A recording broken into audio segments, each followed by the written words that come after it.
Welcome to Rowdy and Real with me, Sophie Shaw, therapist, well-being coach and slight loose cannon. I'll be sharing some life lessons and wisdom from the real world. If nothing else, it'll take your mind off your problems for a bit. And if we're really lucky, you might even hear something that helps you to make it better. So stick around for real talk, real growth, and some probable bad language. Let's dive in, shall we? Hi, gorgeous you. Welcome to the season finale. I can't believe we're here already. I only started this podcast like 3 seconds ago. But here we are, and I invite you to pull up a chair, get yourself a nice mug of cocoa, stick the fire on, and enjoy this festive themed episode that is designed to help you get through the silly season intact. Because the holidays are upon us, they bring with them that beautifully mixed bag of tinsel and tantrums. And I don't know about you, but I plan not to just get through these holidays. I don't want to just survive them. I really want to thrive. I want to love and enjoy as much of the holiday season as I possibly can. And if you want to do that too, there are 3 things that I think you will need to let go of. The first one, the most challenging one probably, but the most important one is resentment. Now, I know you know this. But if you are holding on to resentment and you're going into a family type situation, oh boy, you are really setting yourself up for some tough times. I always say this, and I say this with a great deal of love because I adore my family. But your family is like the Olympics of self-development work, right? Because nobody pushes your buttons like family. And it may not even be deliberate. They just wind you up, you know?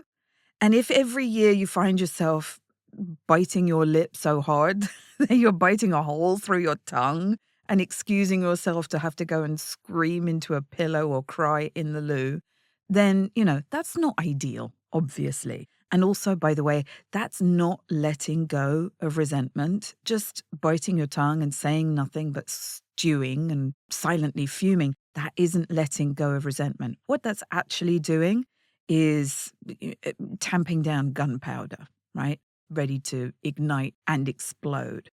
You can't hold your tongue forever. If you just keep squashing it down, you'll end up exploding over the sausage rolls. We don't want that. Because the thing is, underneath all of that pent-up resentment and all of that irritation, you love your family. You love them even though they annoy the crap out of you. And just in brackets, if you don't love your family, then why are you spending the holidays with them? That's a whole other conversation. So if you do love your family, search for that love. Focus on that love. Because the truth is, when you're in that open-hearted, loving place, love doesn't give 2 shits if you vote the same way or if you have the same values, if you agree about how the gravy should be made. Love doesn't care a bit about that. And that's not what your family is for. Your family is there to love you in spite of your bullshit. That's in the contract because, in case you didn't realize, you are just as annoying as they are. So, they may be sexist, they may be boring, they may be selfish, they may be annoying, they may vote the wrong way, but you love them anyway because you're so evolved. Doesn't that make you feel better to know you're the bigger person? Be the bigger person. Let go of resentment. Focus on the love. It will make things so much easier for you. And I'm just going to offer you this as well. This is not mine. I heard this, and I wish I could remember where I heard it from, but I heard this recently, and I thought it was such a neat little idea. When you're pissed off with somebody else, or when you feel that resentment rising, in your mind, say to yourself, they're just like me. They're just like me. And immediately you feel that kind of opposition just melting away. Because the truth is they are just like you. We're all annoying. It's what we're here to do. Annoy each other and love each other. The second thing I invite you to let go of is the idea of perfect. So burn the potatoes, get the same present as somebody else, get COVID, none of it matters. I promise you, it just does not matter in the grand scheme of things. If the last few years have taught us anything, it's that as a species, we're incredibly adaptable. We can adapt to all sorts of different situations. We may not want to, but we can do it. And most of the time, the things that we get wound up about and that we fret over, usually they're completely unimportant. They simply do not matter. And I can absolutely promise you that in 10 years' time, the only person who will remember that you forgot to buy stuffing this year is you. No one else is going to retain that. And it doesn't matter. My beloved granddad, when he was alive, he used to do this wonderful thing. When there was any kind of conflict or tension, he would just shrug his shoulders and say, whatever. And he wasn't doing it in that kind of nasty teenage way, like, whatever. He just thought it doesn't matter. He had perfected the art of non-attachment. He just truly understood that it just does not matter. If you're focusing on the love, that's the only thing that's really important. You get to decide what to keep hold of, what to let go of. And most importantly, you get to decide what small stuff to not sweat. And then the third thing I invite you, if you like, to let go of is tradition. Now, I know this is a bit controversial, but I believe that you can happily let go of most aspects of your traditional holiday celebration. Dun dun dun. Now, I'm not anti-tradition and I'm not anti-religion. If there are some religious traditions that are incredibly important to you, you go for it. In fact, I would say I'm very traditional and I'm quite old-fashioned in many ways. But personally speaking, I'm not a fan of rules.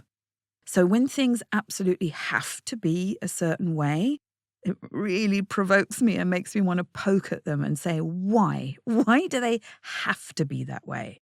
It might be nice to have them that way, but why do they have to be that way?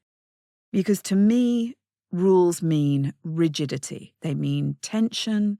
They mean anxiety. They just don't mean fun. Rigidity is not fun. Now, I know that some people deliberately choose to break the rules and do something different each year. And I will happily admit to you that I am not one of those people.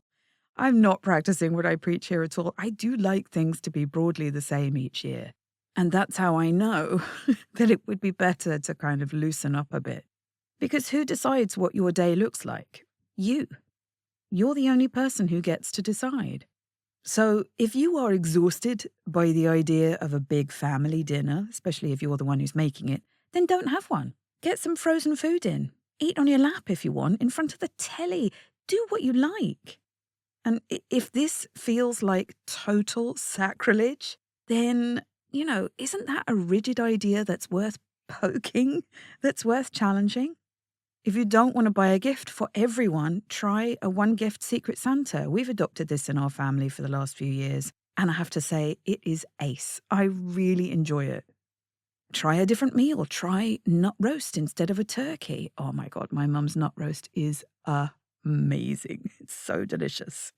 Instead of, always going to your Auntie Vera's, try going to a hotel with a pool. Try just you and your partner instead of the whole family. It will be fine. Nobody will get struck with lightning. Try volunteering at a shelter instead of sitting around the telly. I have a good friend who volunteers with Crisis at Christmas every year, and I know he finds it one of the most rewarding experiences of his year. The point is, try whatever you like. You decide. Nothing bad will happen if you buy tinned cranberry sauce instead of making it yourself. Do what you want. Honestly, it's fine. And lastly, as a bonus, I invite you, let go of the bloody diet. For God's sake, let go of your belt buckle. It's just a few days. Enjoy yourself. Do what you want. It's fine. If if it's winter where you are, it's okay to put on a few extra pounds. You're meant to insulate yourself a bit. And also, by the way, you're gorgeous and it doesn't matter. So there we are, my darling. I hope this is helpful to you. I invite you to let go of expectations. And that doesn't mean lowering your expectations. I know that they say, if you have low expectations, you'll never be disappointed. Well, I think that's a bit downbeat. I would prefer to say have no expectations. Keep an open mind, keep an open heart, more importantly, and just be curious. What will this year bring? Forgive easily, love well, and have a wonderful, wonderful holiday season. Happy Christmas, happy Hanukkah, happy solstice, happy Bodhi Day, whatever and whichever way you choose to celebrate. I'm sending you lots and lots of love, festive greetings, and I will see you in the new year. Big love. Thanks for listening to Rowdy and Real with me, Sophie Shaw. If you'd like to stay in touch, then please visit norwichtherapy.co.uk and join the mailing list to receive a gorgeous free meditation straight into your inbox. And if you'd like to chat with me about your stuff, then please book yourself a free 30-minute call at sophieshaw.as.me/free call, and we'll start making a plan for your happiness. This podcast is intended for educational and vaguely entertaining purposes and is not a replacement for counselling, psychotherapy or coaching. Please take responsibility for your mental health and ask for the help you need. You're fabulous and you deserve to be happy. Bye.